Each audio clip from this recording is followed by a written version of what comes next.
Almost போன மாதத்துலேருந்து கொஞ்சம் நல்லா தான் இருக்குது. இல்ல ஆரம்பிச்சாச்சு. இது வரைக்கும் சனி கொஞ்சம் வக்ரமா இருந்தாரு. கொஞ்சம் நெறைய பேருக்கு வேலை இழப்பு, மன ரீதியான பிரச்சனை, கடன் ரீதியான பிரச்சனை, உடல் ரீதியான பிரச்சனை நெறைய பிரச்சனையா குடுத்து ஒரு மாரி மென்டல் டிஸ்டர்பன்ஸ் பண்ண மிஸ்டர் சனி.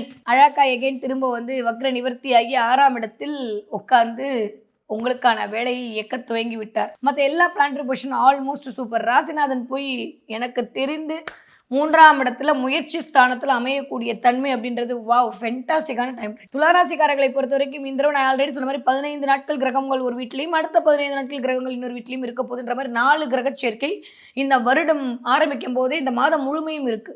அதுவே அதுவும் குருவோட பார்வையில் இருக்கு. தென் அதுக்கப்புறம் சனியோட பார்வையில் இருக்கு. சனிக்கு செவ்வாய் பார்வை, செவ்வாய்க்கு சனி பார்வைன்ற மாதிரியான இது வேர்ல்டுக்கு வேணா ஓரளவுக்கு பொருந்தும். நம்மளுக்கு பொருந்துமா இல்லையான்றது இப்போ பார்க்கலாம். ஸோ துளாராசிக்காரர்களை பொறுத்த வரைக்கும் ராசிநாதன் போய் 3ஆம் இடத்தில் அமர்தல் அப்படின்றதே தைரிய வீரிய விஜயஸ்தானத்தை இண்டிகேட் பண்ணக்கூடிய ஒரு இடம். இது வரைக்கும் இல்லாத அளவுக்கு இந்த நியூ இயர்லேருந்து ஒரு தன்னம்பிக்கை பிறக்கும். நிறைய பேருக்கு தைரியம் பிறக்கும்.